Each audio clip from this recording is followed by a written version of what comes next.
in my life, even if you said it in the most vicious way. So what I wanted to So do go there ahead. is respond to the narrative that I thought happened briefly, and then have you have an opportunity, obviously, to address it or whatever. But um, to my video, the reason I had somewhat of an issue is because I felt like it was a testimony piece. It wasn't meant for particular people. Some people would, if it doesn't apply, it doesn't apply. But there's certain people that actually feel those words, and those people were some men. And it's not a lot. It may be not the it may be the majority minor. I don't know, but it's some men. But the problem that I necessarily had with your response was the remaking of the narrative, saying that, hold on, but are you providing? I actually think black men are providing. And the reason it gets to me is because when people create that, and that's what I'm saying, look at the narrative that you're creating. You're like, I can't imagine, I can't imagine people reacting to that like that from a good place. Because I feel like black men are doing their things. Everybody that I'm around, everybody that I surround myself with that are black, they they're taking care of their business. They're running businesses. I have two. You know what I'm saying? We're doing our things. We're taking care of our families. And so when that narrative that there's no good men out there, that black men aren't providing, to me, that's irresponsible because they are. Now, when you say generalizations like that, it makes me as a black man, it kind of offends me because there are choices we all make.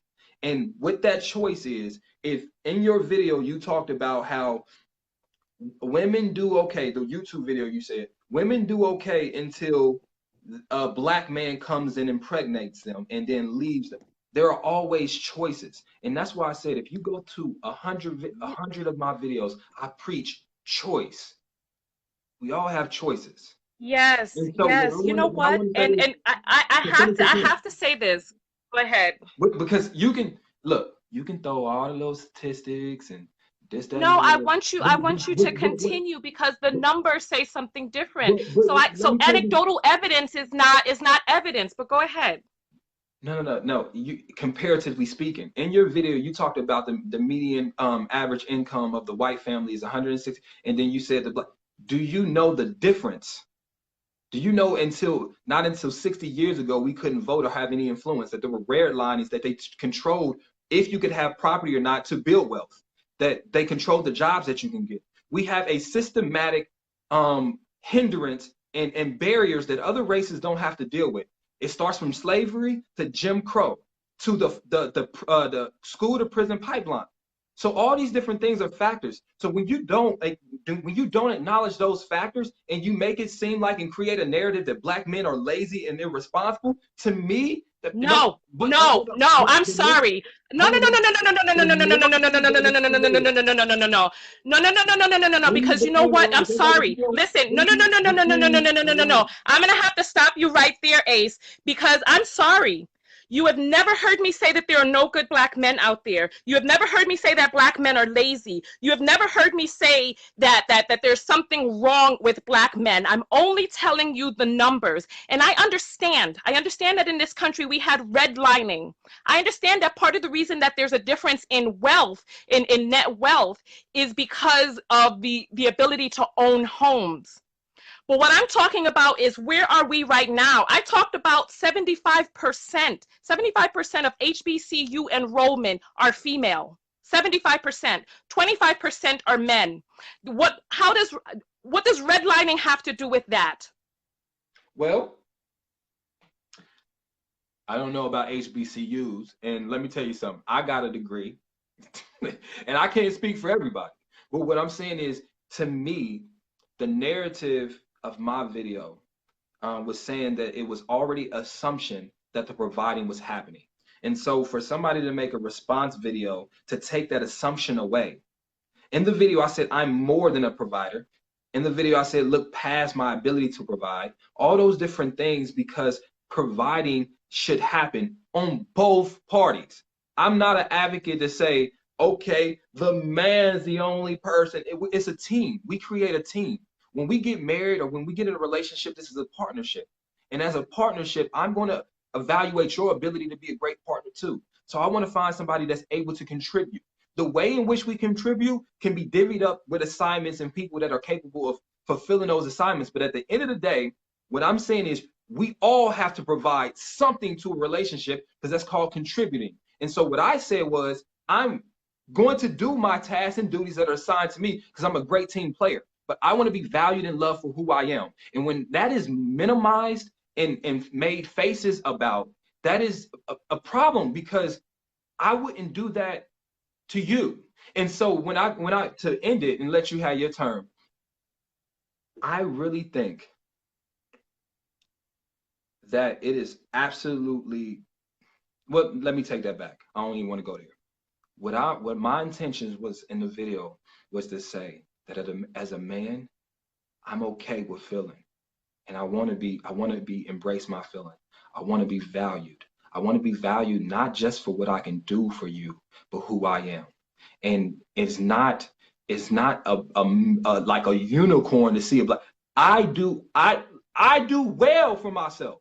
So I'm not coming from a broke place. I'm not coming from a place where I'm looking for women just to be a trophy.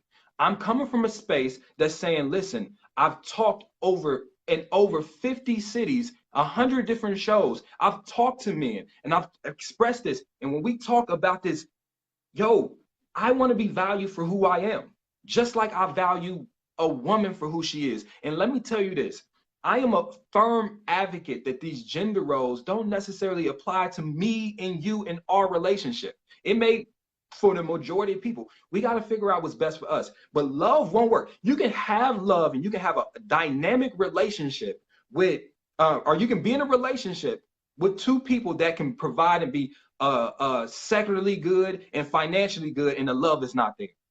It is, to me, harder to find somebody that you can find compatibility and teamwork with than to find somebody with a job.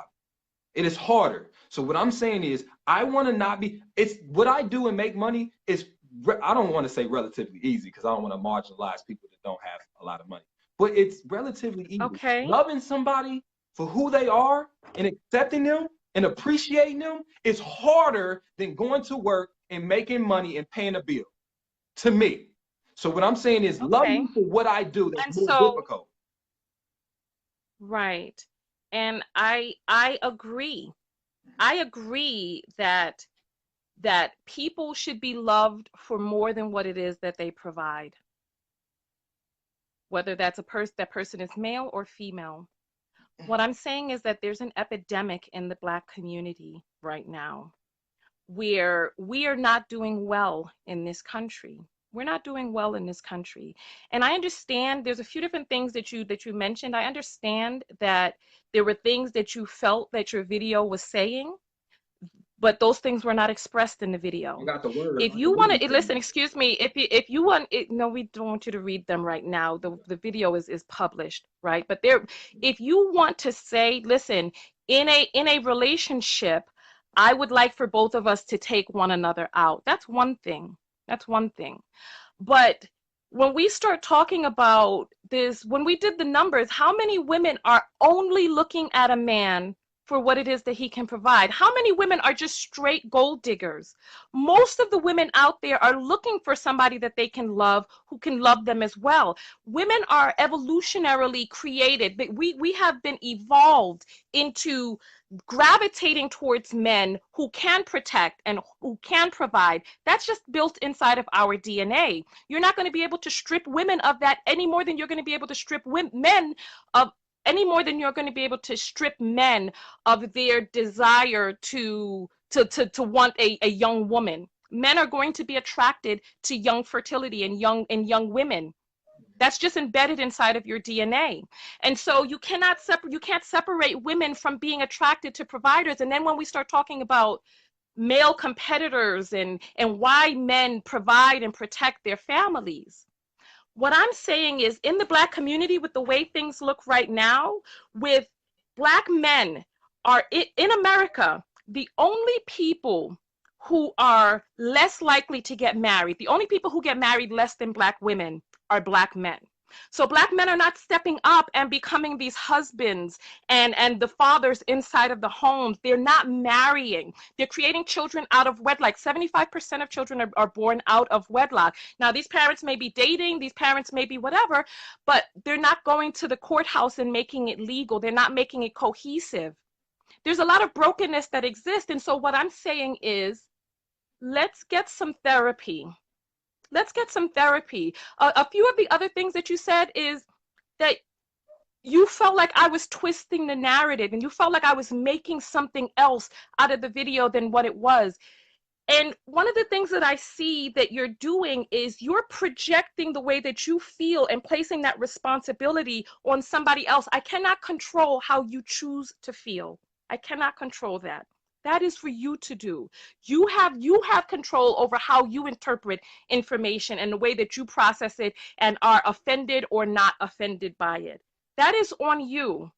And so when I say that we all need therapy, and especially when we're like trying to gear ourselves up for a long-term committed monogamous relationship, we definitely have to go in there and see what's going on and rewrite our programming. So go ahead, Ace. So just to kind of end, and I want to respond to if you have any other questions too, or if your audience have questions or they want to know. But just to kind of end it, you're right. Biologically or in our DNA, there may be some things that make me more inclined to do something than you. But as humans, that's the one thing that differentiates us from any other species that's on this planet is that we have will, conscience, and choice. And so what we have to do is a lot of times we have to fight against what are some natural instincts for the betterment of our lives. And so what I mean by that is, I might be angry and feel like doing something to somebody, but I have the choice and I can be like, that's not the best. I can work against some of my instincts. But one of the things I want to do is pick people and partners based off of if I love them and if they're a great teammate, if we work well together, if we're happy together. And I know a lot of people won't understand this, but I don't think great provider equals great man. I don't think great nurturer means great woman for you, and vice versa. So what I want to do is find a great woman, and I would encourage everybody to find a great man. And our definitions of what great men may be different. It may be this, and that. My definition of a great woman is somebody that loves me for who I am and that's willing to contribute in ways in which the relationship can build and be successful. It doesn't have to have stipulations if she can cook and clean and all these traditional gender roles. And for me, myself, just to bring it home, I can't think of the last time I've been on a date and somebody paid for me. I just can't think of it. And so that's one of the challenges I've getting. Let me get back. Thank you. I'm so glad you said that. I'm so glad. Thank you. That's one of the challenges that I am now coming to realizations of and making changes in my meditation space. What I do is I make videos out of how I feel, what I'm meditating about in my journey. I vlog my journey. I say this all the time. I was thought bad guy, woman. I've done all that. And so making that journey from being that to something different is challenging. However, I'm getting to a space where I realize the maturity is saying you got to look for somebody that you actually love. And when you fulfill all the needs that you need from a human standpoint, you're not looking for another person to fill those needs because you are doing those things. So now I can pick somebody that can just love, communicate, be compatible, and contribute. And likewise for women. And I'm saying this, I'm not a woman, I can't speak for you. But if you provide for you, you have your finances together, your job together, you got everything that together, you have a sufficient amount of self-love, and you have healed from the past. Now when you go and look for a mate, you are putting emphasis on if that person has the ability to love, be compatible, and contribute and support your life. But when you don't have those things on both sides, you are now looking for help instead of love. So I want to find somebody based off of love. and I pay the bills. I pay my own bills. So I don't need you to do it. Now, yes, do I want you to have qualities and be able to contribute? Yes. But more importantly to me, I need somebody that's there for me and accepts me for who I am. Yeah, I thank you so much for saying that. And I agree with so much of what it is that you're saying. Mhm. However, and I'm glad that you mentioned this about the whole going on a date on dates and when was the last time someone paid? Are you in a relationship? Nah, Why would a woman be paying for your dates and you're not in a relationship? You said you can't remember when was the last time you went on a date and a woman paid. Why would she be paying? I'm so confused. Yeah, look at your face now. Look at your face. I don't see now. Now this is a fundamental difference that we have. Um, I think, well, yeah, not to get too long-winded, but I think that my stance now is that when I may know that I want to get married, so I know I want to get married, but I don't know when I go on a date with somebody, I want to marry them. I'm on that date to see if they're a potential marriage mate, possibly. But for the first thing that we got to do, the first hurdle is become friends. And in order to find a great friend, you got to make sure that reciprocity is there. Friends pour into each other. And so one of the simplest gesture is if you have a good day at the office, you like, hey, let me get you a drink. That's a simple gesture to say, hey, listen, I appreciate you. So one of my things is if we go out on a few different dates or meetups or hangouts or whatever the case may be, to me as a man, it would be a great sign for a young lady to say or whoever to say, hey, listen, hey, let me get the check. You know what I'm saying? Thank you. You know what I'm saying? That is a great sign because in totality it's $15, $20, but the gesture is saying, hey, listen, I'm here to reciprocate. You know, you paid for the last one, I'll pay for this one. And that sends that signal to say, you know what, this person has the qualities that make a good friend. So that's why I feel like it should happen. And then also I think it's a protection also on both sides also, just to make sure that friendship is valued and placed and prioritized in the beginning. So that's why I feel like, yeah, I hear people, you. people So should pay for so this. so see and so see and so see part of what's going on right now, and this is part of the reason that the Black community is in tatters right now, because what we have and what I interpreted from your video is this new onslaught that's going on right now where people are now men are coming up with all of these posts and talks talking about how they want women to pay for the dates. They want women to come out of pocket. They want women to go Dutch. They want to take women to, to have meals inside of their car and sit around and eat biscuits and fried chicken inside of the front seat of the I car. don't And know about they those want last to be two. able to contribute. They want to be able to contribute the very least, and they want to be able to see. Part of the reason, did you know that in the animal kingdom, that did you know that you can tell the difference between species, like which one is the male and which one is the female, by who has the horns? The males have the horns because they use these horns for fighting other males, for being able to gain access to the female, right? When we start talking about dating and the whole purpose of dating, right? When a person is dating, they're hopefully dating with a purpose to go further into long-term committed monogamous relationship leading to marriage, or they're just going out looking for sex. In the animal kingdom, there are whole species of animals who do different things in order to be able to show the female of that species. They have birds who go and they bring whole meals to the female bird to let them know, listen, I'm a good hunter. Look, this is what you can expect. I can bring these worms. Their species, there's a species of birds who creates an entire house, and then the male bird sits outside on the stoop and he sings his beautiful song. And when the female bird sees, oh, this is the house that he's built, then she's like, okay, well, let's create some little baby birds. So it's like at the end of the day, we're going to be procreating, right? Part of the reason that men pay for dates, and I see some people asking in the audience, why would the men pay?